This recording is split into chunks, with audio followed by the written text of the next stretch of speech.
has connected. Welcome aboard, everybody. So glad you are with us.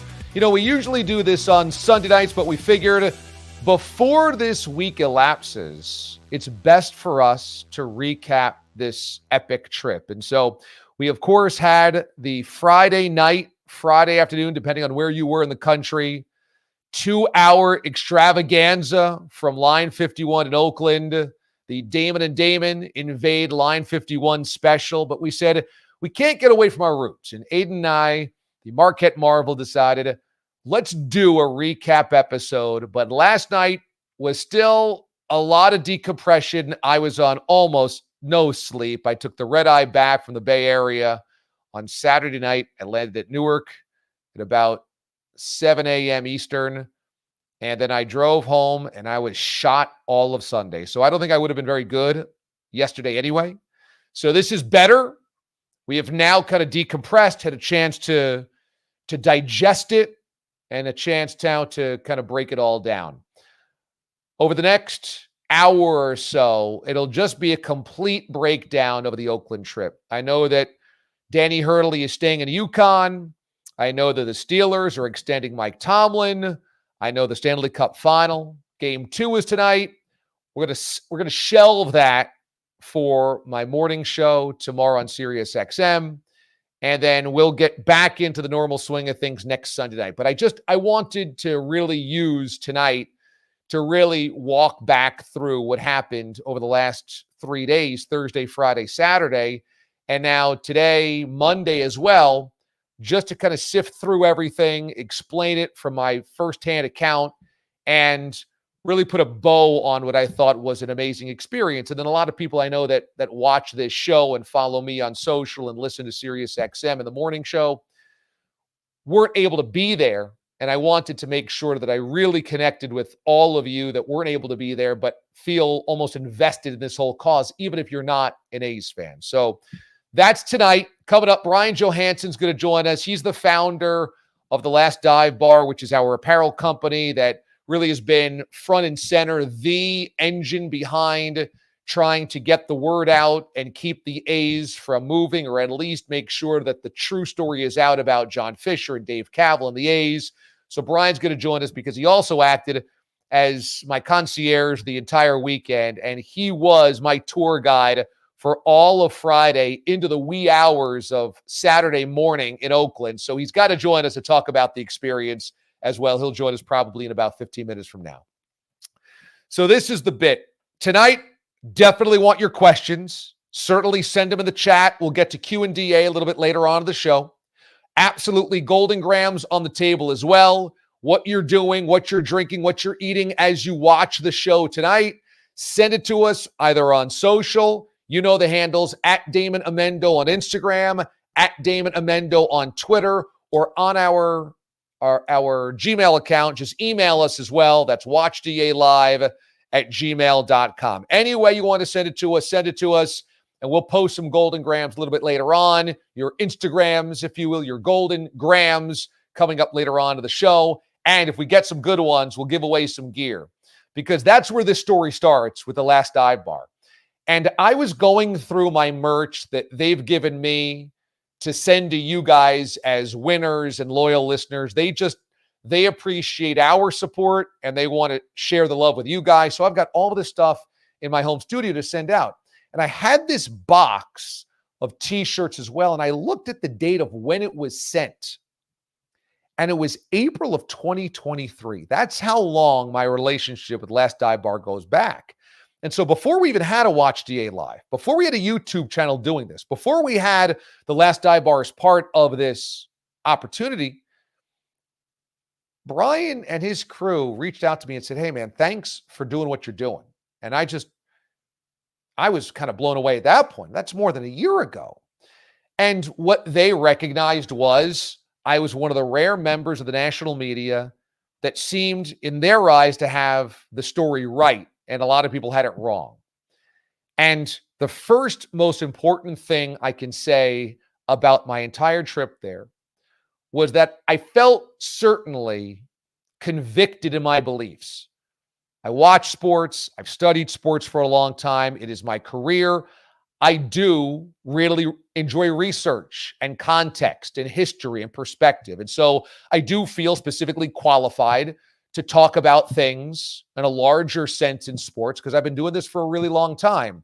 And when I come to a conclusion, I'm pretty damn confident in that conclusion being right. And I believed after I had seen everything that I thought I needed to see about the A's relocation that I thought I had it pegged. Going out to Oakland didn't one iota push me off of a narrative that I felt I had pieced together from 3,000 miles away. It cemented it. It cemented it harder, stronger, more firm than I could have ever even imagined. I knew this trip would be awesome, but what it did was it brought to light, to me, to life rather, the reality of what I had already kind of seen and felt in a true flesh and blood kind of way. And what I mean by that is when I began talking about this con that John Fisher was foisting upon baseball and the public and the national media at large, of course, I knew that people were getting robbed in Oakland. And of course, I knew they were being wronged. But going out there, after hearing a lot of thank yous over the course of time based through social media and calls to my radio show, to meet somebody in the parking lot, to meet somebody at that brewery who literally had a tear in their eyes, and this happened multiple times that day, and said, hey, man, I just want to thank you because we feel so unheard out here, and you cared enough to speak about it. Cemented everything I thought, but in real life. That the effect of what John Fisher is doing and has done runs so deep and the narrative's been spun so poorly that the people that are affected by this most have this welled up emotion inside that what is happening is a con and nobody gets it and nobody's listening. And I think most of the people I met on Thursday, Friday, Saturday all know that the horse is out of the barn, that they're not getting the A's back, but they still want the story to be told honestly, because the story being that they screwed up and that the A's wanted to stay or would have stayed is such a ball of BS, and they can't stand to not only lose the team, but also be blamed for it. And that's what I learned. This experience will be one I carry to my grave. I guarantee you, because it was so pointed. It was so impactful. And here's why. Every A's fan that exists today, especially those who have attended games of the Bay Area and been part of that Oakland Coliseum fabric for decades, the ones that went with their grandpas, their grandmas 45 years ago, the ones that went with their dads and moms 30 years ago, the ones that are taking their kids now, those people that the Coliseum has been their home. They've watched people in their section grow up.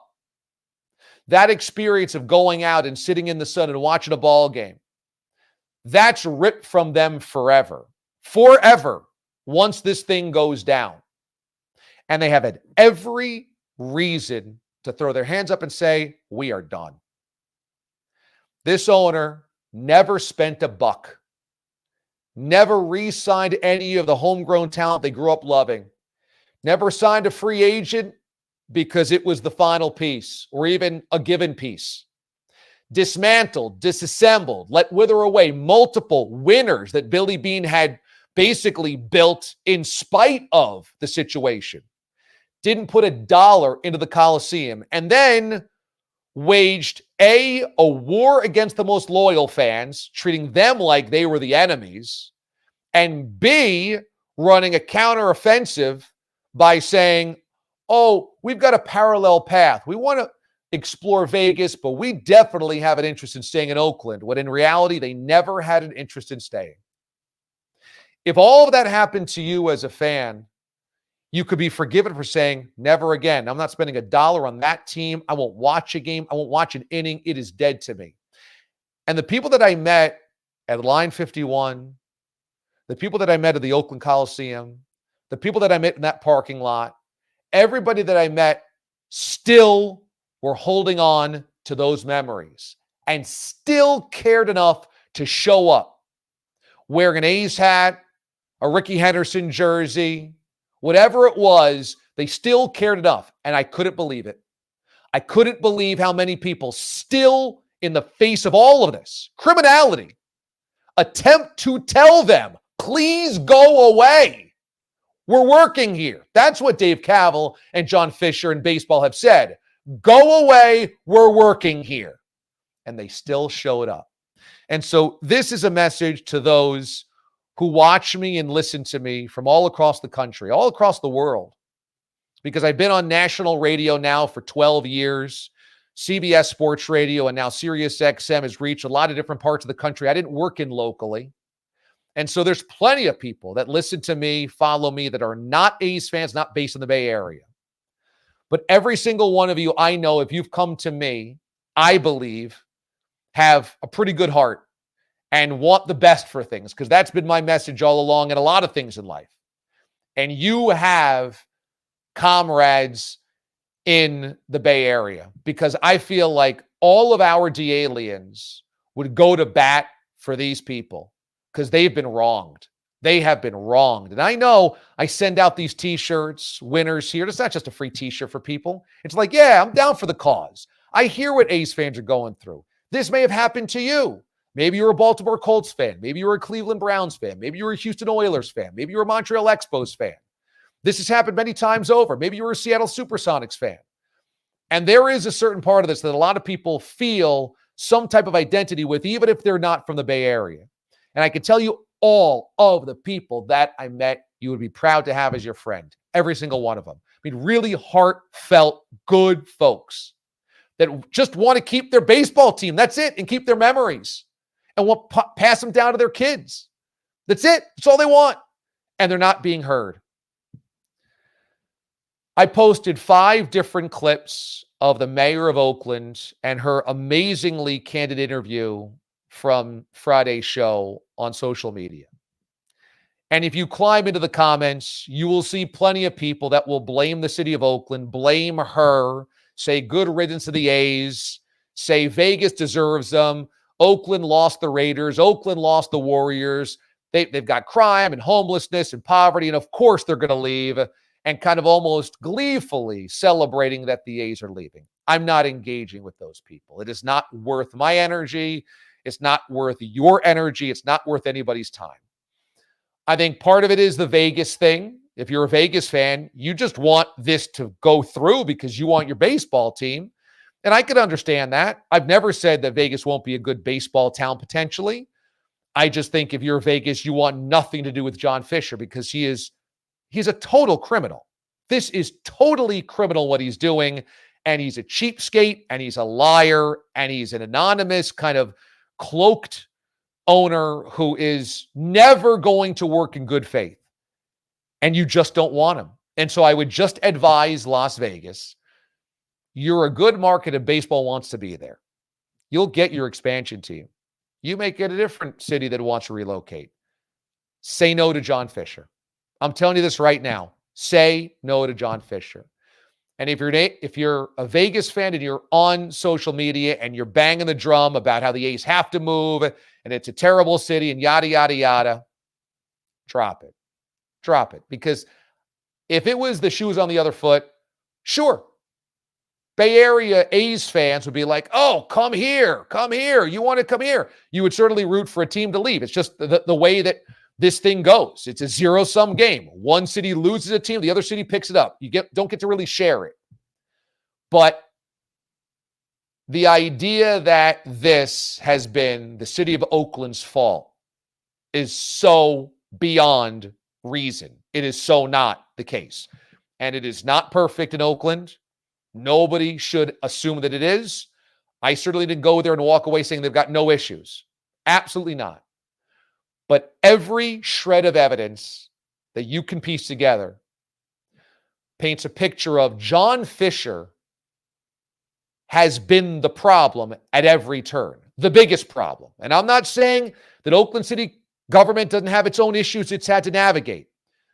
But John Fisher will be a problem anywhere that he goes, and he was a problem everywhere that he was.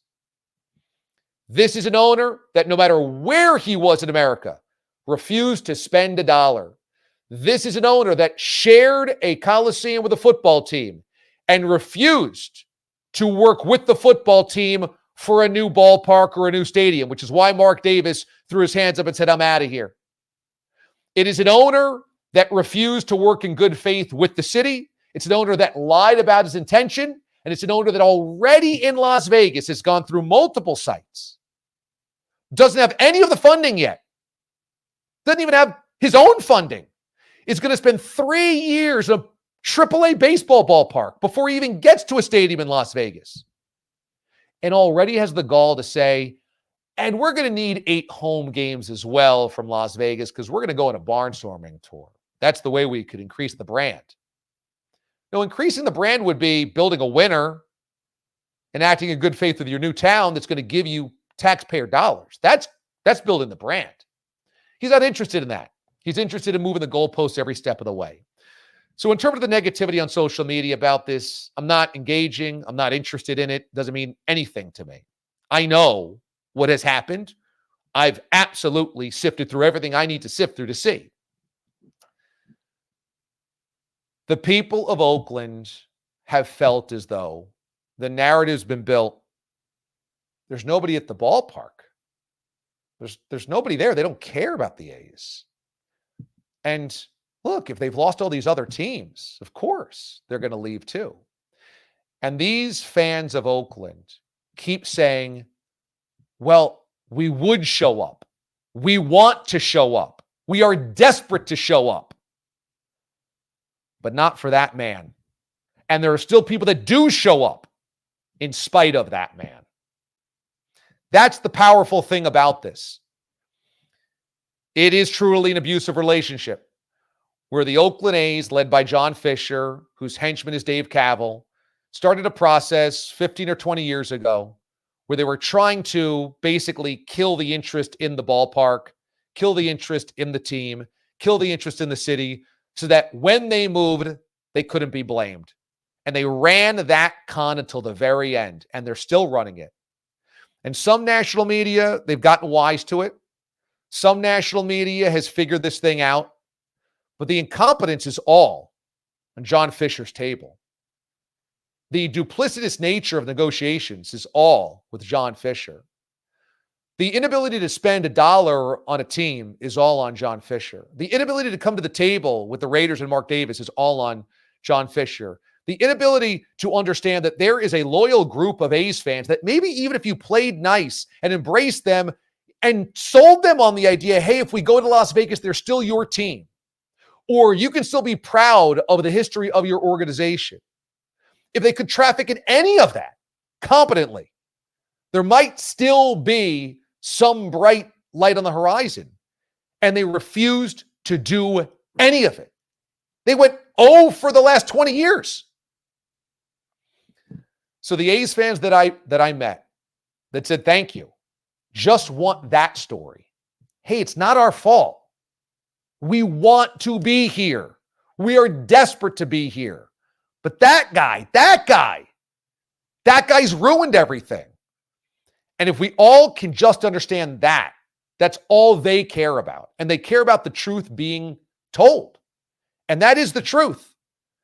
That John Fisher has had a standing offer from the owner of the Warriors to keep the team in the Bay Area. And he can make $2 billion.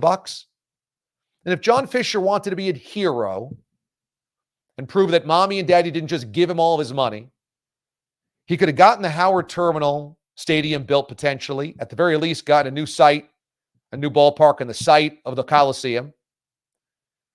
Could have sold the team to Joe Lacob or whoever else wanted to keep it there. Made his $2 billion in just straight profit. And been a hero that way. Hey, he got the new ballpark built. He sold it to a local owner. He made $2 billion. Fine. Now you're the hero. but he couldn't even do that. He couldn't even do that. And that was a path there. And he couldn't even do that. The guy is a crook.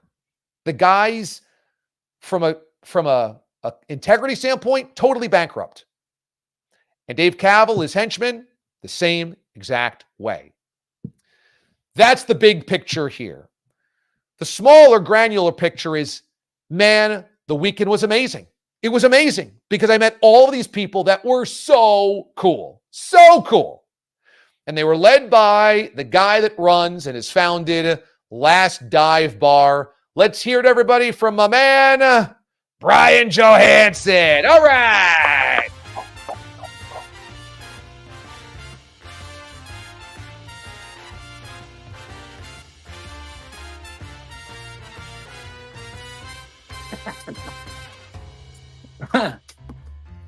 Bryan, how we doing, my man? Man, what an introduction. It was awesome. It was such a great time, man. It was such a great time. It was so great to finally meet you in person and to hang out with you. And I got to tell you, it took me all day on Sunday to dry out, all day today to dry out. I think I had enough beers to last me quite a long time, just through the brewery, the game, and then the post-game party at Ricky's, which we'll get into. Yeah, it took me, usually after like an event, Paul, one of the three founders and partner, the guy who was taking all the photos, he'll send me and upload all the photography by like the night's end. And the next day I'm posting, but I was dead. I didn't come to till about like Sunday afternoon. I'm telling you, it was incredible start to finish. And let's start with Line 51, the brewery, because this was a place that was built down near Howard Terminal with the idea that they could be the Cubby Bear or Cask and Flagon or any of these awesome local bars in baseball around the country where you go to this bar before and after a game, you walk over to the ballpark and you have a great time. This place was amazing. PT and crew treated us so well, but it sits there as a gamble that didn't pay off because the ballpark wasn't there. But man, this place was awesome. The beer was great. And how awesome was the event? I mean, we packed that place and every fan that showed up was so awesome. Yeah, it was super emotional. I mean, we had people flying in from Canada and Winnipeg. We had a couple drove up from LA. They left at like 3:30 or 4 in the morning just to get to the live show. We had people from Sacramento come in. There was three friends from Minneapolis that flew all the way out just to be there. And yeah, I mean, Line 51, they were the first brewery that stepped up for Fans Fest when Drake's pulled out. And so these breweries, they're community staples and they're places that if a stadium was there would be like that live show almost every single night on a homestand. And, so a lot of them are really missing out on what could have been, if the stadium was there at Howard Terminal. There was a lot of emotion in that room, and I appreciated them all because at times it was hard to hear the broadcast because there were so many people there, and it was a big, huge building, an old warehouse converted to a brewery. But every time I was like, hey, let's hear it for the mayor, or hey, let's hear it for so-and-so, Grant Balfour, hey, let's hear it for Line 51. They all went crazy. And then at the end, after we were off the air, we had a few chants going. Sell the Team started circulating. That was amazing. We got a huge team picture. Then there was an F. John Fisher. That was even better. That's where we really got the energy in the building up. I loved it.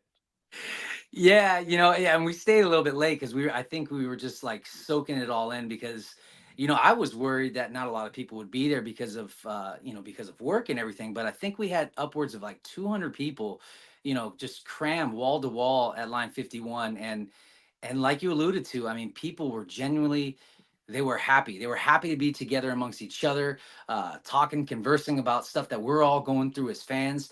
And to have you there, somebody that's been an ambassador on a national level, whether they could hear you or not, just being in your presence, I know meant the world to them.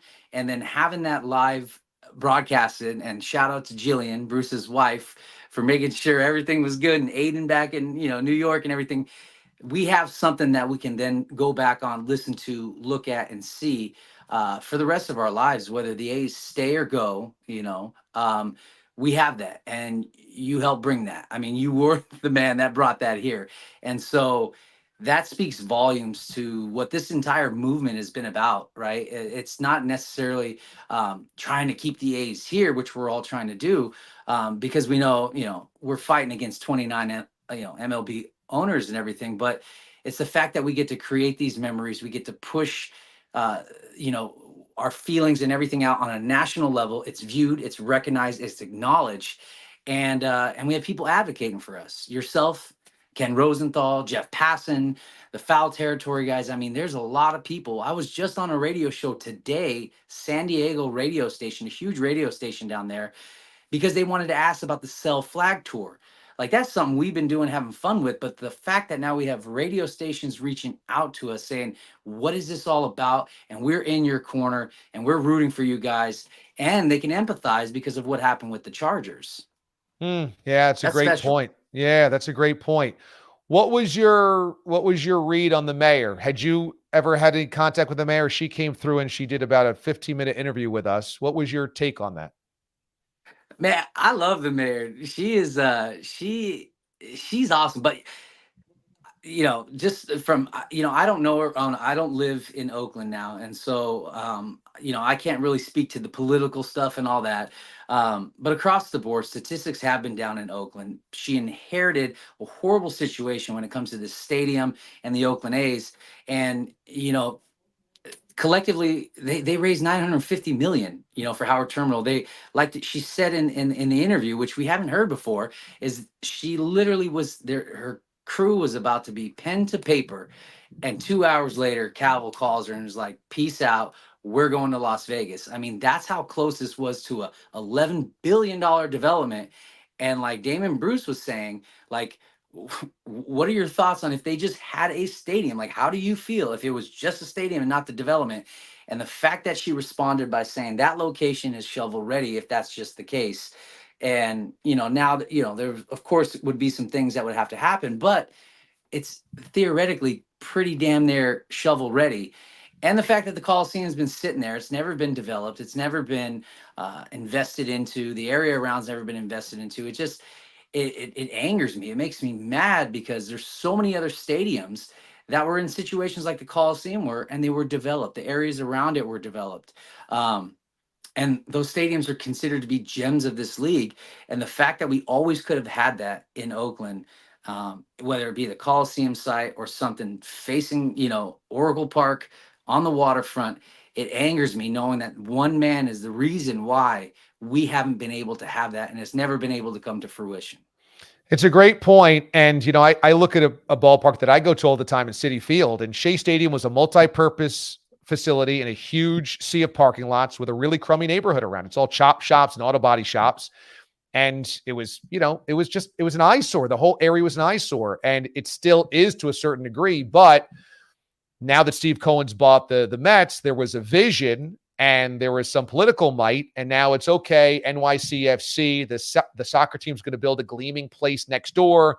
They want a casino there, they want a hotel there, and they want to build out a baseball ballpark. It's the same situation, but in Oakland, now you have even more property and more land, and there's the BART right there, which is the train. So it is a place that you could do a lot.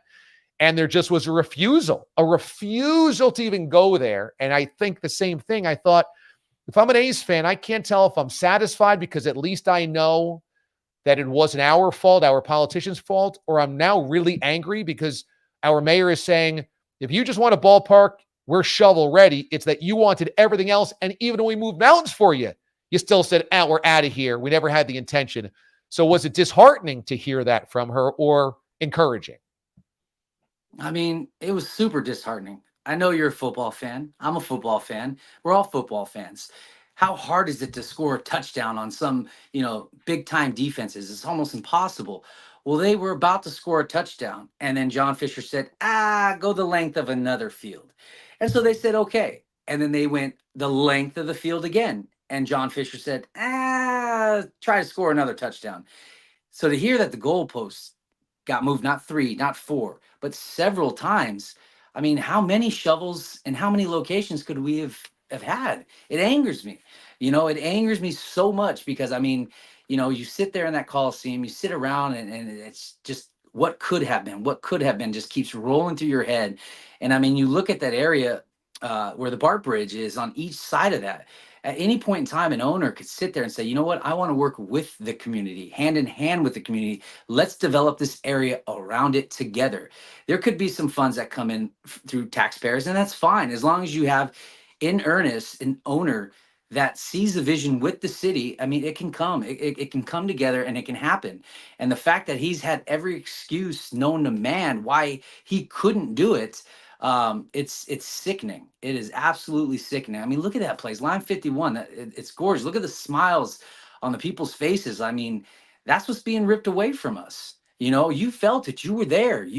I mean, this was genuine. This stuff that we were doing, and we were bashing arms, and I mean, what other fan base makes puppets of their owners? What other fan base makes those huge bash arms? What other fan base has 20,000 people and 2 fan groups organize and coordinate an entire fan fest with several ex-Oakland A's players, and we bring in the community like they should have been doing with all the other Oakland teams, and we brought everybody in. And instead of pushing everybody out and saying it's everybody else's fault, we said, hey, we're going to get this shit done, and we're going to do this over and over and over again, just to prove and just to show that fans aren't the problem. And I don't know how many times we got to show it, and even in this little, like I call it a reverse boycott junior, we still brought a punk rock band. We still, had the visuals that were there. We still had people when they did not want to go to this stadium anymore. We managed to get 16,000 in a stadium that's been getting 3,000 to 5,000 all year long, and we managed to get 200 people to call in sick from work just to come to line 51. What other fan base does that? Zero. And that's what fan base should have to do that? That's the question, is what fan base should have to do that? They shouldn't. That's right. That's the criminality from baseball standpoint. Baseball should be taking markets like Oakland that might be a one-horse town now and saying, let's double down. We have history here. The fan base is thirsty here. If we do it right, it can explode once again. It once was awesome. And instead, baseball is allowing the thievery to happen, which is so disappointing, because if Rob Manfred walked through the parking lot that I did and walked through the Coliseum like I did and just spoke to the fans that I spoke to, what you can tell is they are just ready to be totally invested again. Everybody wants to be invested. Nobody is sitting there going, I want to be pushed away. And yet the exact opposite is happening. The game itself is pretty amazing. We go through the parking lot, tailgate, punk rock band is playing in the parking lot. The puppets are out. We're having a good time, having some beers, going to go into the ballpark. And we go into the ballpark, and the game itself ends up as a walk-off winner. Bottom 9, the A's win. So we go crazy out in the left field bleachers. That kind of felt a little storybook, didn't it?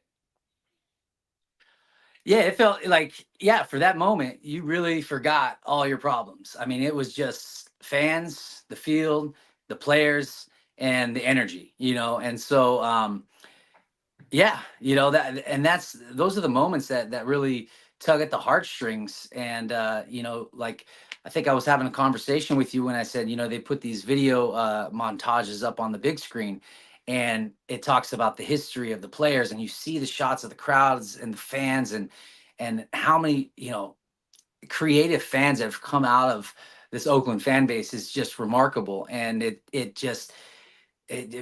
your eyes fill up with tears, because they don't see it. They don't want to see it, and they know it, and they still are like, no, we want to go somewhere else because it's the easy, softer way. And really, that's actually incorrect. The easier, softer way would have stay where they're at and just sell the team, and it's, but man, it felt good. It didn't feel like, I think for me, what the FJ Fisher Fest, it was a fest. You know, it was it felt good. You know, it felt great. It felt like I said, it gives you a reason to go to a game and not feel guilty. I didn't feel guilty. I mean, we were throwing middle fingers in the air and beers were flowing, and we were joking about where to get food. And you know, you came back and and we just ate some the barbecue pizza, and I was like, "Yo, Damon, I'm sorry, but this pizza's bomb, and I told you to go get chicken fingers." You know,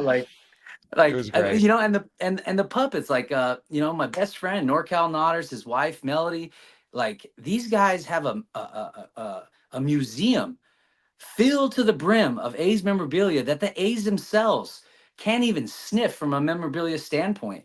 And yet the A's have not once ever documented this. And if this was any other fan base, you'd have the team's cameras all up in his mansion, you know, in his museum, filming this.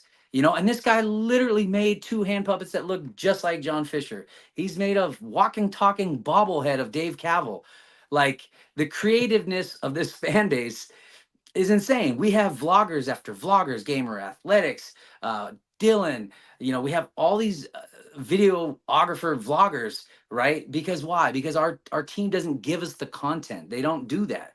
You know, we had to create a last dive bar, and since then we've put out 40 pins when the A's are still selling the ones from 3 years ago. You know, and so Yeah. it's like there's so many things the A's fans are forced to do because ownership just fails to do it altogether. Yep. There's no doubt about it. They have faltered at every spot, and A's fans have had to pick up the slack, and it's remarkable how much slack has been picked up. There was a lot of eye-opening experiences and moments throughout the entire night. I'm so glad that I got to go. So many great people. Just, stumbling into somebody that didn't know I was coming into town when I was up in Mount Davis making my walk around. My buddy BZ and I, we did the entire circumference of the stadium, and they're like, "Wait a second, DA, you're here?" I said, "Yeah, I came for the game." They're like, "Oh my God, that's amazing. Take a photo of my daughter, what have you. Like, we want to take a photo." Like, that experience was amazing. And then afterwards was fireworks, and you wanted to bring me up to the very highest seat at the top of the upper deck behind home plate to watch the fireworks. Why did you want me freezing my butt up there?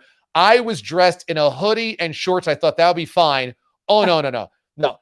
A June night in Oakland is like, early March here in New York. I'm like, holy crap. I wrapped my legs in a cell flag just to make my way through that fireworks display. But you hiked me up to the top there. Why did we go all the way to the top? Boy, you were freezing your ass off. Oh, I think outside of just wanting to see that, no, I'm just kidding. You know what? Going all the way up there, I wanted you to go up there because I wanted you to see the entire stadium. I wanted you to see all the lights that you see from the fans below filming. I wanted you to see the reflection of the fireworks off of Mount Davis and those tarps, and see the branding, the logo, the retired players. And I just wanted you to see the magnitude and totality of the essence of just the Coliseum. And it really, for me, going all the way up there on a fireworks night, and usually after a theme night that we do, that was kind of what that was. It was like a theme night. And so usually after that, we all go up there and we're just sitting up there, we're talking about the night, we're smiling at each other, we're laughing, all the inside jokes from the nights come up. And I mean, to me, that's just an experience that I wanted you to have and wanted you to see. Little did I really take into consideration that it was like 4 a.m. New York time for you. And so you were struggling to take that moment in. But I wanted you to see the entire stadium and just kind of have a bird's eye view of all its glory, because for me, I was getting emotional seeing those fireworks go. I barely even looked at the fireworks show. I was just looking at the stadium and the architecture of it.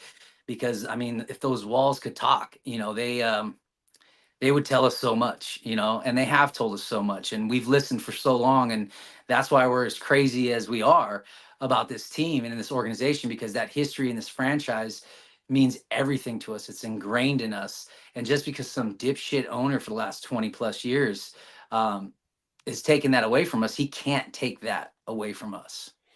As the Todd father says, he was with us all night long as well. I was a trooper in every sense of the word. I began drinking pretty good sized beers at line 51 at like, 1 o'clock in the afternoon. I made it all the way through. There was a 3-hour time difference in my body. I was on very little sleep and it was freezing cold. I was a trooper for everything, but man, that cold bit me and I was a baby about that. I'm like, how is it June in California and I'm freezing? This should not be. This did not equate to me. Hey, before I let you go, Bri, just tell me after the game, I'm like, hey, we want to go out for beers after the game. Where should we go? And I figured there was going to be a bar 100 steps away from the Coliseum. There's going to be a bar a 2-minute drive away from the Coliseum. You're like, nah, I know where to take you. We get in the car, we get in the highway, and we're driving for like 15 minutes. I'm like, well, this can't be the closest bar. You guys are like, no, we got to go to Ricky's. We got to go to Ricky's. We got to go to Ricky's. I had no context of Ricky's before we went. Since when I've told people, they're like, you went to Ricky's? That's awesome. Tell me why we had to go to Ricky's after the game. We had to go there. So Ricky's is like, that is the spot for so many players of years gone by for the Oakland A's that have gone there and been a patron at that bar. There's so many A's greats, legends, Hall of Famers that have sat on the very bar that you were sitting at, drink from the same glasses that you were drinking from. And so even as recent as Fans Fest, we had 1974 World Series champion Billy North 2 nights in a row sitting at Ricky's, being hung over for Fans Fest at Ricky's. I mean, this is a place that the players and some of the staff and the guys come in from out of town, and the Oakland players will be like, let's go to Ricky's, let's go to Ricky's. I mean, it's the spot that you go to if you're associated with the Oakland A's. And so I kind of wanted you to be in that same place that all these greats have gone to in the past. And I mean, it was awesome. We were, well, not we, but BZ, he was Chicago two-stepping, and everybody, when you go there, like, I've been to Ricky so many times, and never once there's been an issue. It's always been that type of vibe where it was, super cool and everything like that. And so, there was no better way to like end the night. And of course, we had to bring Dave Cavall with us, and just like my mission there was like, I got to get a pic of these two drinking a beer together. Like, Dave Cavall, our fake president, we've had him, Steve Babb, man, that's my buddy, but we've had him out to all these events, and it just brings the event to another notch because this guy's got that gig like dialed in. I mean, I guess one thing you got to give Cavill credit, the real Cavill, is the guy's such a salesman. It's so easy to pick up on his mannerisms and his bullshit. And so like Steve's able to just emit John or Dave Cavill bullshit, and it was just hilarious because the dude's like in character the entire time. You know what I mean? It was awesome. It was so awesome. Dave Cavall, who's fake Dave Cavill, and this guy that plays the fake Dave Cavill was so much fun, so funny the entire night. He never took off the aviator glasses. He had the suit, the tie. He played up the whole thing. He's getting booed everywhere that he goes. He's the perfect heel. It was amazing. And so my buddy BZ and I, he's from out there in Cali, and, we've been friends since college. And then Dave Cavill, you, the Todd father, we're going to Ricky's. I mean, it was such an iconic night. All they're doing is they're playing 1990s slow R&B, and there's the Chicago step, and there's just this organized dancing. And I was one of the few white people in this place, and it was epic. And everybody that I've talked to since is like, dude, that's where like the Raiders used to go. That's where the A's used to go. You went to Ricky's? That is awesome. So I'm very, very happy that I got the full Oakland experience, and you got me to Ricky's. That was such a perfect way to end the night. Loved it. Yeah. Well, there was 4. There was 4 white dudes. It was literally us 4. Yeah, us 4. 5, yeah. Right? Yeah. 4 and a president. 4 and a president. But I mean, we took the president with us. So I mean, we got to go, and they're like, oh, Dave Cavill's here. They must work for the A's or something, So it was awesome. But yeah, man, and I know I speak for so many when I say, like, just thank you. Thank you for listening. Thank you for observing. And thank you for formulating an opinion based in facts, sticking to that and staying as consistent as you have been. You've been like the patron saint for so many A's fans. And like, I can't even tell everybody that's listening how many times somebody came up and was literally crying and then thanking us just for being associated with you, and then being able to kind of get you to come to Oakland. Like it meant so much to so many people. And you got listeners in us forever, and I know we've built a clan of D-aliens out here in Oakland that are going to listen to everything you say, because it's based from the right place, and it's not bullshit. Well, I appreciate you saying that, and I appreciate everybody that reached out to me when I was out there. I mean, like I said, it was a pretty powerful thing for that entire day, just being, introduced to people who would come up and say the things that you kind of just said, and just thanks for being a voice for us. And for everybody that said thank you to me, I want you to know, and Bryan, maybe you could pass this along to the people that have told this to you, that truly the pleasure is mine. Because when you do something like I do, you talk about sports, and this morning we're talking about whether the Mavericks can win game 3 to keep this a series. Or you're talking about whether Danny Hurley should take the Lakers job and who LeBron might want. And those are fine. Those are interesting. But those ultimately don't matter in the grand scheme of things. What you'd like to do is you'd like to do my job and to do something that really has some significance behind it. And so to know that even there's a small bit of this that maybe just helped recognize people, helped acknowledge somebody, how they felt, just know that speaking on it meant something to somebody, is all I could ever ask for. So it is truly my pleasure. And when you hear thank you a lot, you just feel like you want to say thank you back.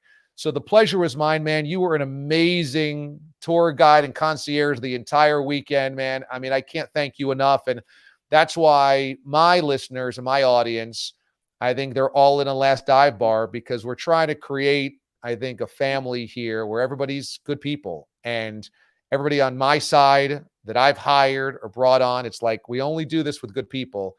And you are the sponsor of this show, and you have the gear that we give away on this show.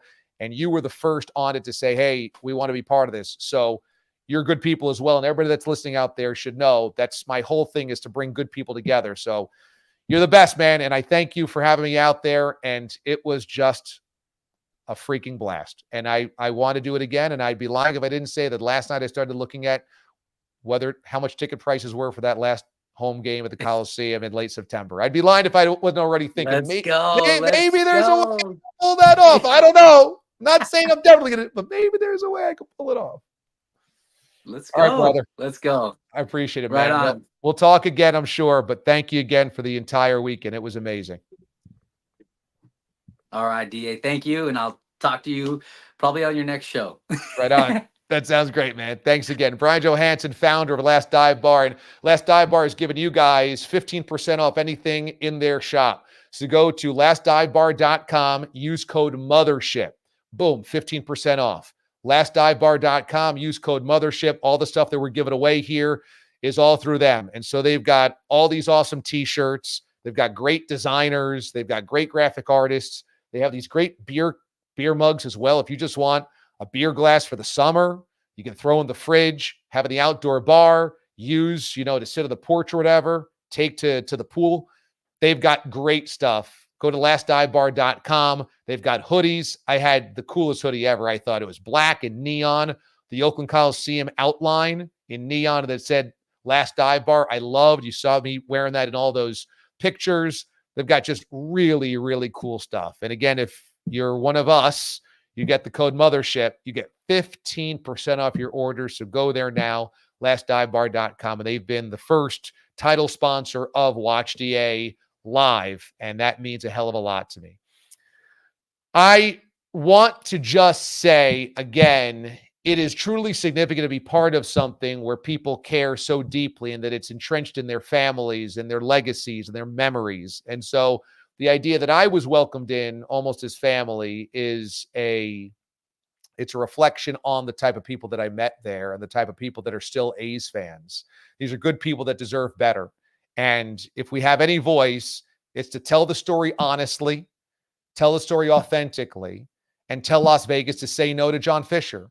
Because even if Oakland loses the A's, John Fisher should not be the man who profits from and manipulates another fan base. It should stop here. If he's got to move it and sell, so be it. But if I were Las Vegas, I would say, no to John Fisher.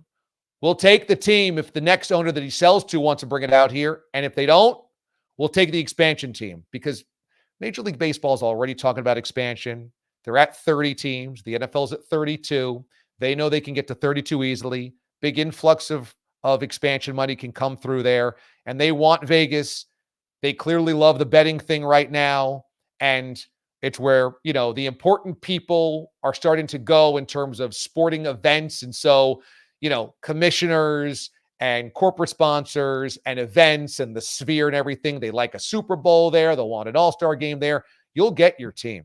I guarantee, Las Vegas, you'll get your expansion team. But vote down giving him taxpayer money, because it can be done by a better owner. I guarantee it. It will be done by a better owner if you say no to John Fisher. Make this snake sell. Ricky's was amazing, by the way. Just amazing. Because, it's basically a nightclub / lounge, and we were the only white guys in there, and they were playing some smooth R&B from about 25, 30 years ago, and everybody in the place was chill and relaxed and dancing and happy and having a good time. Ain't nobody getting out of order. Everybody's just there to have a good time. Guys dressed in ties to the nines, older women in these beautiful dresses, and hell, some of them were even trying to teach us how to dance. That's how good it was. I had the best time ever the entire weekend. And I wish it was under better situation, but, for what it was amazing in every single way. A reminder to subscribe to this channel, the YouTube channel. Make sure you're a subscriber, because I'm putting together a bunch of stuff that came out of this weekend. We took out the mayor's interview and put that just as a solo video on the website, so you can go to the channel. It's about 15 minutes if you just want to watch that instead of the full 2-hour show. Took out clips as well, shared it on social and on the YouTube channel, so you can see just the identifiable clips where the mayor said it pissed her off, said that they effed with the fans, was very candid, said that the BS meter went off every time that Dave Cavill spoke about how they had to move things around at the last minute. Dave Cavill and John Fisher just hightailed it out of there. All of these things are on this YouTube channel, and I'll continue talking about this until the bitter end. So make sure that you subscribe to the channel, and Watch DA Live is Sunday nights usually. This is a Monday night special after the weekend, but tell your friends, share it with your friends, say there's fun things, there's exciting things, there's cool things, these are good people. Maybe, it helps spread the word about all the things that we talk about here on the show. Tell your friend, your coworkers, your roommate, your family, whatever. Hey, check this show out, subscribe to the channel, because that's the way that we build an even louder voice and have more momentum and have more weight behind what we do for this and hopefully other things as well. As we pivot after Bryan joined us, it is time for a little Golden Grams here. Aidan, the Marquette Marvel, has pieced together some of our favorite pictures from the weekend that was. And so, Aidan, throw some of these up there so I can talk our way through a little Golden Grams. And once again, you can tweet at me or follow me on Instagram, message me there at Damon Amendo. Those are the handles on social media at Damon Amendo. Or you can also send us an email. That's watchdalive@gmail.com. watchdalive@gmail.com. I thought one thing that I'm going to do in a more extensive video on is how I think the Oakland Coliseum is a totally missed opportunity, because there's something there that you could replicate from Dodger Stadium. And I think you could make it really cool again, and it wouldn't take much. And it's a completely blown opportunity by John Fisher and everybody in general with the A's, because it can be done and a new owner could do it easily and well. But here's one of my favorite pictures from the weekend. I mean, this was really cool because this dude is such a huge A's fan. Kinley, who's out there with the Cell t-shirt. That's Damon Bruce and I out in the parking lot. And no doubt this guy was actually getting truly choked up. And he was out there and there was a little tear in his eye about everything. And he was so authentic and so real. And man, guys like that were just all over the place. And I just felt my heart break for them because they want it to be so much better. They got so much heart. And Just unfortunately, this stupid ownership won't listen to him. Next up on a little Golden Grams, how about the Bash arms? I mean, these dudes, look at these arms that they built. Look at these are like paper mache arms that I wore here. And this was awesome as well. This was tailgating to the parking lot before the game. And I mean, the throwback to a cool time, maybe the coolest time in A's history with Big Mac and Jose Canseco, the Bash brothers. That was so much fun to wear that and to bash together. I had such a good time. Again, there's just a lot of creativity in the house at A's games. And, you remember the Raiders jerseys and costumes that guys would wear. Well, it's out there in Oakland with the A's as well. But, unfortunately, that story hasn't been told enough. There's a lot of creativity and creative souls in the Bay Area and sports fans. Next up, we got fake Dave Cavell, which was just so funny. He went by Dave Cavall. But this dude was at the line 51, line 51 rather. He was in the parking lot. He was at the game with us, and he came to Ricky's as well. And you can see in the back, line 51 put on the big screen, Watch DA Live and the YouTube channel. So that was awesome as well.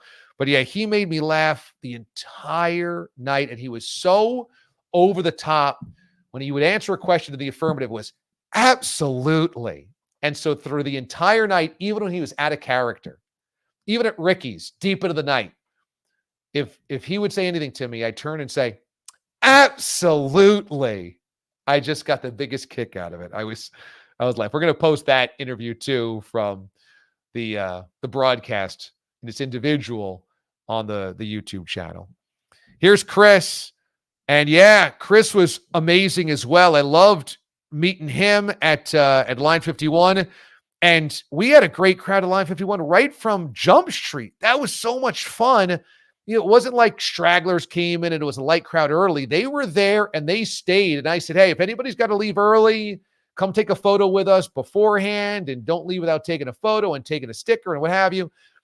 And everybody stayed. The crowd only got bigger as the day wore on. So that was really cool. And Chris was one of the really special people that I got to meet. Fisher doesn't flush. And that's absolutely right.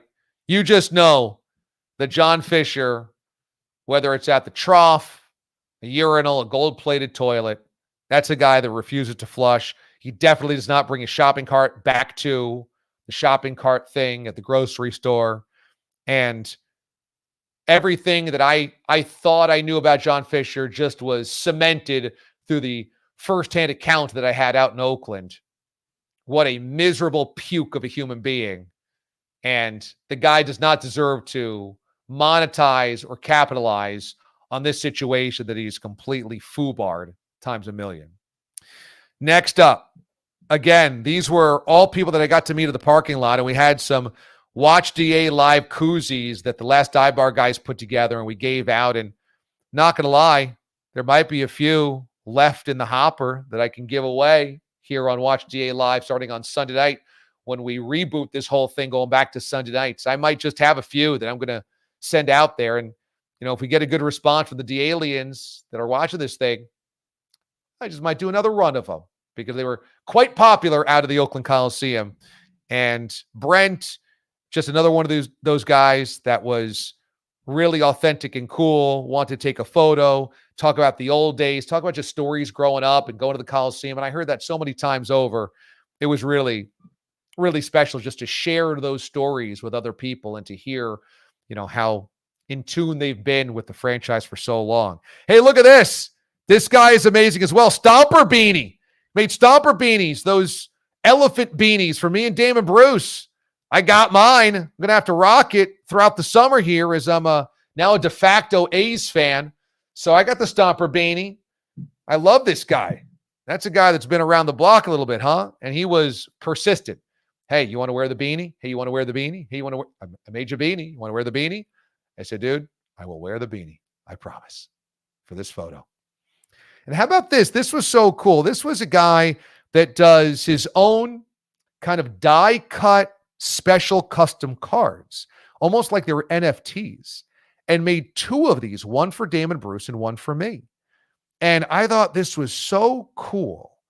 And so I've got mine, and look at that. What you have there is this NFT, this custom card set in front of the old Oakland Coliseum when it was built for baseball, with the grassy hill and berm in the back, the flags, and the Oakland Hills in the distance. That's when the place was great for baseball. I love this photo, and I loved meeting this guy that does it, and he was fantastic. Actually, BZ, our sideline reporter, interviewed him. He was the guy that I was with the entire day. He's my friend from way back when. He was great as our sideline crowd reporter throughout the day, and he got to interview him on camera during the broadcast. That was pretty badass.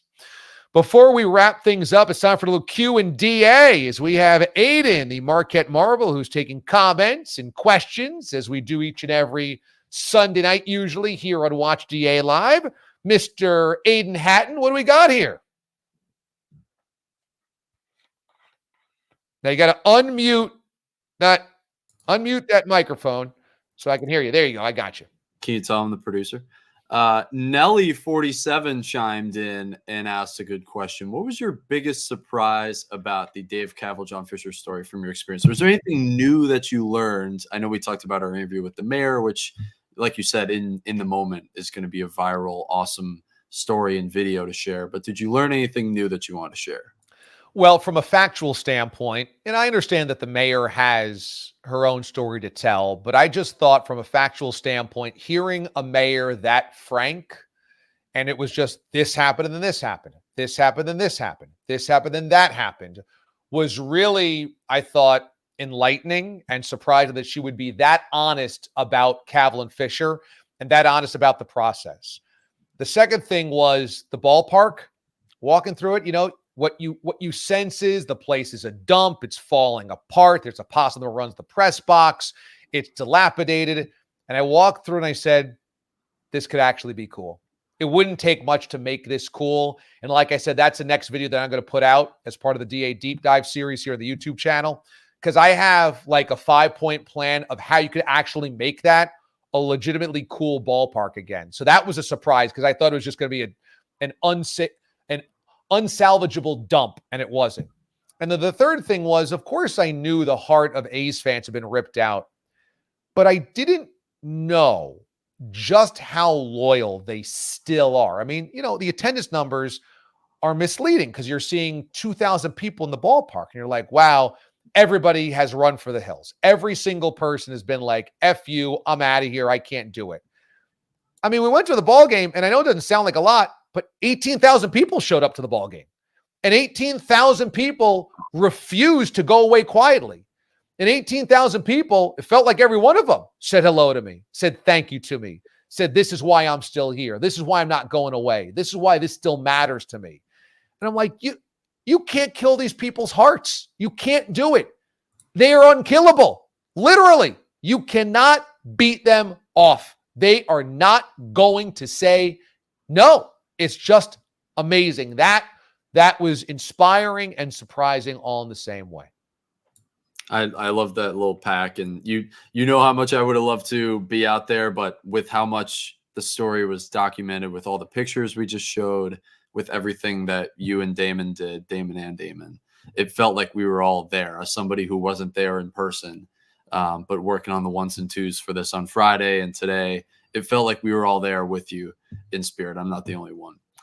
Speaking of Q&DAs and requests, we've got multiple here to wear the beanie. I have one that just says beanie, beanie, beanie. So it may be in another room, but just know it's being heavily requested. Well, it's why I do this. It's because these D-aliens have been with me either a really long time and know me inside and out, or they've just joined the channel and realized that everybody can manipulate my vibes here. Because I already had planned to end the night with the beanie. And now what you're going to get is before the end of the night, the beanie. I had it right here. I was going to do the beanie. You guys know me all too well. There's no surprises apparently on the mothership and Watch DA Live. You guys knew what was coming apparently, and so you forced my hand. So here it is. Look at this thing. Stomper beanie. It's got the ears. It's got the palm. It's got the eyes and the trunk. I mean, it's the most ridiculous thing I own. And I was just going to sign off doing this, but no, now we'll do the end of the show with this. So you happy, everybody?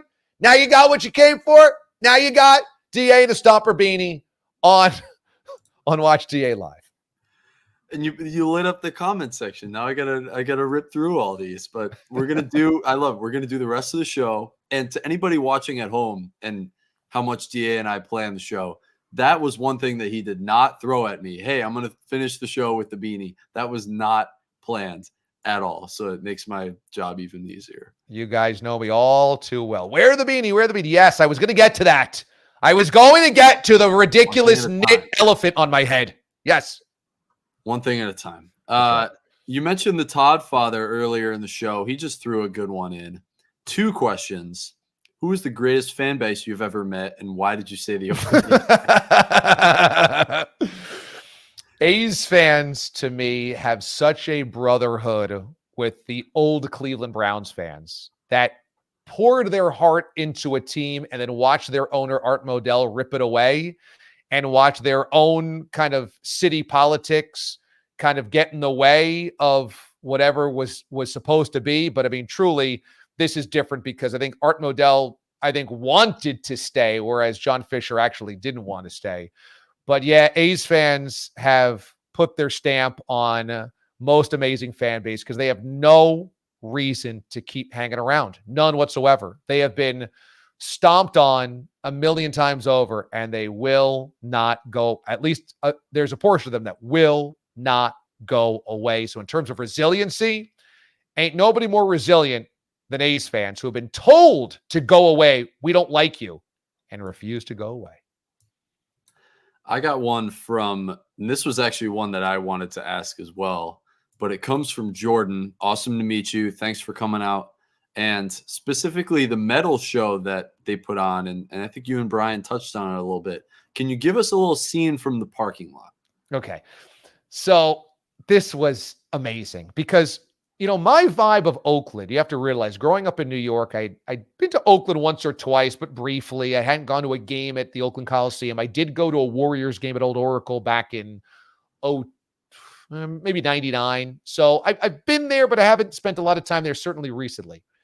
My vibe has always been that Oakland has a certain blue-collar grit to it. That across the bay is where the glamour is. Across the bay is the Full House. Across the bay is Lombardi Drive, Lombardi Road, whatever that is. That's all big and serpentine. Got the Golden Gate Bridge, and you got the golden helmets of Joe Montana, the 49ers. And that's where all the pretty is. And that Oakland always had a scrap for the next. And they are more blue collar, and they're dock workers and construction people and, blue collar families that always were in the shadow of that. And so when I saw a Raider game at the Oakland Coliseum, whether it was the 70s or the 90s, 2000s, 2010s, it was always like, yeah, that's a tough rough and tumble bunch. When I went to this tailgate, I did not expect the tailgate to be this gritty. This tailgate is in the parking lot of a baseball ballpark right now, and there's a sea of old bleachers that could have been rolled into the stadium for Raiders games that just sit sun-bleached out in the parking lot, never to be moved again. And if you want to go to the bathroom and there's not a porta potty, you could just go underneath these bleachers that are just kind of sitting in the middle of the parking lot. And I may or may not have had to go use the bleachers because the porta potty was so far away. People are kind of they're doing their own thing. And there's a chain link fence that isn't really chained. And I'm just like, well, this feels very unglamorous. So then we get to the tailgate. And you got a bunch of people out there in their A's jerseys. But I mean, this is not a wine and cheese crowd. This is stuffing your pockets with beer, stuffing your pockets with cans of beer and walking around the parking lot. This is, if there is a tailgate going on, it's hot dogs only. And if there's music going around, this is not some type of pop band. This isn't some type of feel-good band. This isn't some type of country music. This is screamo. I'm not even sure this was punk. It was so screamy. I was like, wow, I've never been to it. I've never been to a punk concert. I don't even know if this is like CBGB's punk. This was screaming at the top of their lungs, and amazingly so. And people like slam dancing and mosh pitting before a baseball game. Now, here I thought I might go to a ballpark tailgate and there was a band playing. It was like a feel good, everybody raise your glasses on a nice summer night. Let's go in to see the game. No, it was like,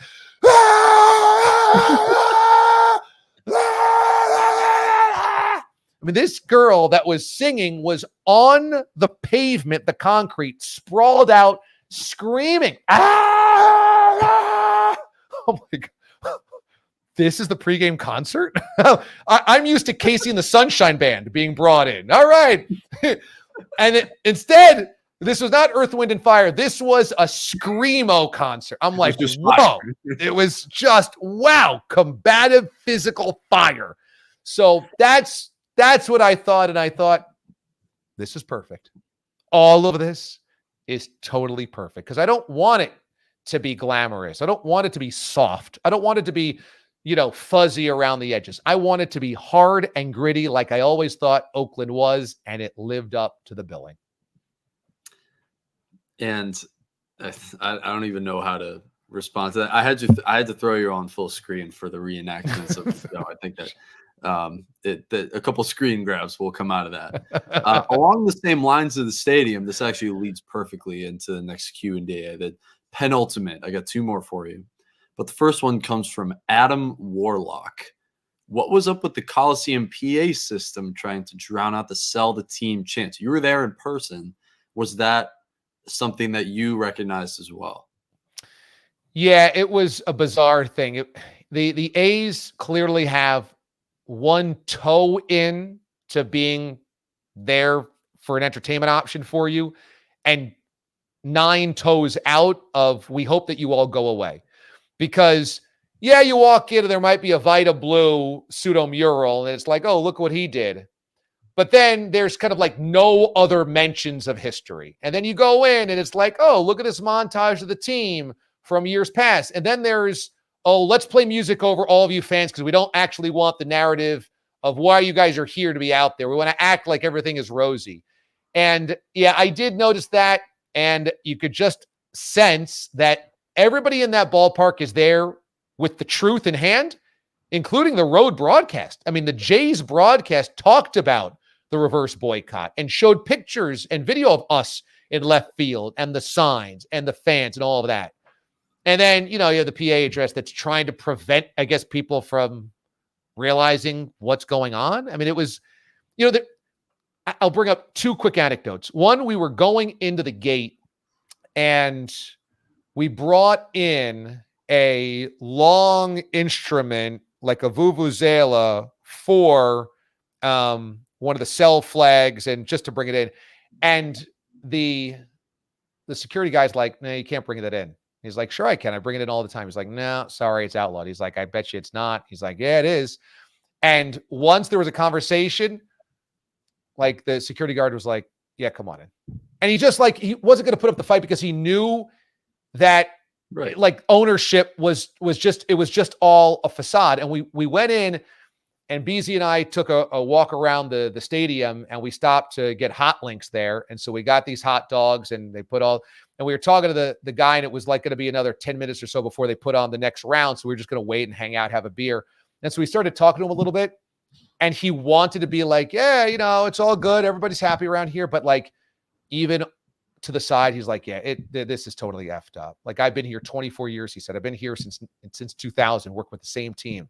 He said, this is totally screwed up. And we're like, the ownership is a disaster. He's like, And then he just like let the facade down. I was like, yeah, it's a disaster. So that was the vibe the entire night, that you said one thing, but everybody knew the real truth of it. We're going to have to do another one of these maybe on Sunday to just carry over. We don't have time for all of these, but there's going to be so many more.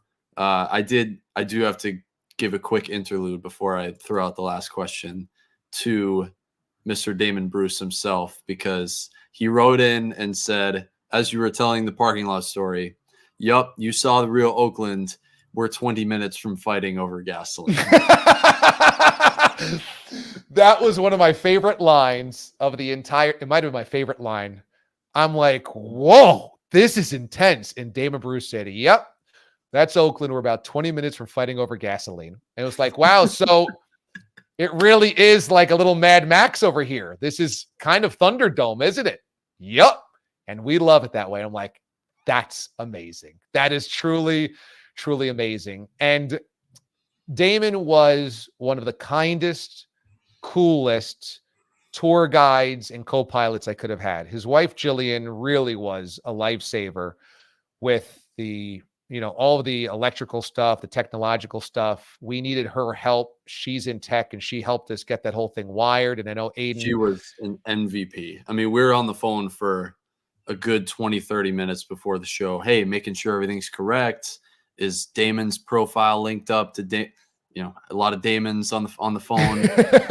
And she was a total rock star. Cannot thank her enough. Yeah, she was truly amazing. And Damon, every step of the way, was like, hey, this is the bit. Hey, this is the deal. Hey, what about this? Hey, what about that? And like, he was so good in the mayor interview that we could not have gotten that stuff out of the mayor without him there. I could not have done that because he had the years of context. He had the years of knowledge of all the little pieces of the puzzle that goes into the city politics, the background of it, the context, the ownership. He was amazing in every step of the way. And with two little kids, I was on the other side of the country, so I had an excuse to go to the game and tailgate, etc. He had two kids at home, and he still came out, spent the whole night with us, tailgated, went to the game, sat in the left field bleachers with us. He told me all about everything, and it was really special. So I thank him so much for being a support system through all of this, because it just all came together, and good people came together, man. Good people came together, and that's all I ever care about, is bringing good people together. And I was part of some of the greatest people. He's the man. Part of the reason I'm wearing my Marquette shirt tonight is for him. He gave a nice little Al McGuire shout out. I didn't forget that, Damon. I'm also wearing that. Rest in peace, President Lovell. I just want to say for our Marquette family watching. Last one.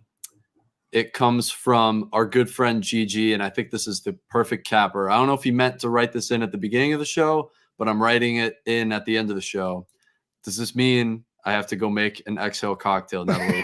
Yeah, I know on Monday nights it's not traditionally when we do this, but yes, I think this is the time to chill and relax and to crack a beer or make yourself a cocktail and enjoy yourself. It's an exhale cocktail excuse kind of Monday night. And thanks to everybody that showed up. And if I had a chance to speak with you for a while, I'm so glad. If I didn't, I'm sorry. I wish I could have spoken to everybody for a long time. I thought maybe at the game we would all come together and have another, type of, chat and meet and greet. But, you get pulled in a million different directions. You want to go here, you got to go there, got to do this. So I couldn't get to everybody, but I truly appreciate everybody that showed up. It meant so, so, so, so much to just meet so many good people and just to hear the thanks. And 4K Worldwide came out to Bob's Bar, during the summer. And so he came out on Friday. It was great to see him as well. And yeah, man, I wish I could have spent more time with you as well, but thank you for the support and the loyalty. It means the world. It truly, truly does.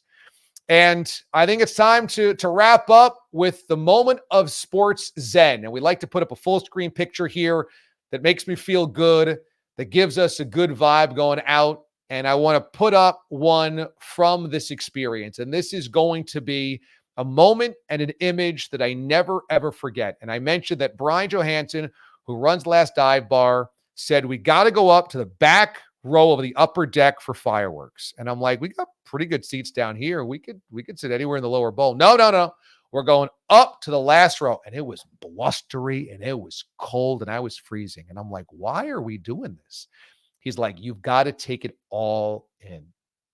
And I sat up there on the top row, back to the very edge. Like if I toppled over the side, there was no more Watch DA live.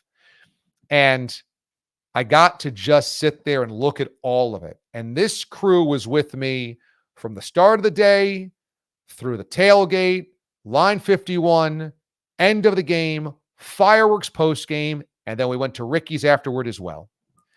And this crew, man, treated me like $1 million, and I'll never forget it, and I'll always be quite thankful. That guy to my direct right with the A's hat is my lifelong buddy BZ, freshman year in college.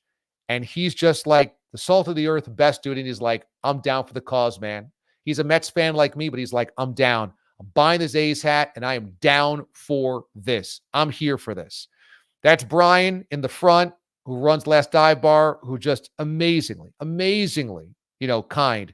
You have fake Dave Cavill in there. You got puppets. You got the Todd father. You got everybody that treated me so well. And so I just want to say thanks, because that image standing up there watching fireworks and saying, let's take this picture, because this is a moment I'll never forget, is going to last forever for me. And that just is one of the coolest moments I've had in my career, in my life. That whole weekend was just one of those moments. And I don't want to say that that's it, because like I said last night, I haven't even told my wife this. If she's watching Watch DA Live to the Bourbon Bell, I'm sorry I didn't have a chance to tell you this today, but I was just scoping how much it might cost to get in the building that last day of the regular season. It's like the Thursday before the final Sunday of the year, because, of course, Major League Baseball put the final game of the Oakland Coliseum on a Thursday afternoon against the Rangers. But I scoped out how much tickets might be and where I might be able to sit, just in case I hit a flight out there and took a red eye back, just to make sure that I was out there one last time with you guys.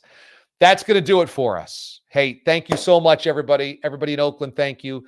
To the D-aliens that watch from all across the country, all across the world, and are down for the cause as well, thank you. I made stickers down for the cause to represent that everybody everywhere that's a D-aliens down for the cause. We gave them all away. I'm going to make another round and give those away right here on Watch DA Live moving forward as well, and give you guys a chance maybe to buy some if you want a stack of them. So stick around for that. Keep an eye on that, because we've got merch coming for Watch DA Live, because we are all part of this cause. Thanks to Aidan Hatton, the Marquette Marvel. Thanks to Bryan Johansen from Last Dive Bar. And thanks to you, everybody, for keeping it locked right here for Watch DA Live. You know me, I love doing this, and I love that you guys love coming here. Thanks for coming here on a Monday night. It's a work night. Let's go watch some Stanley Cup Final, everybody. I'm DA, Damon Amendolara. See you tomorrow morning on SiriusXM Channel 82 and next Sunday night for Watch DA Live. For now, the digital mothership disconnects.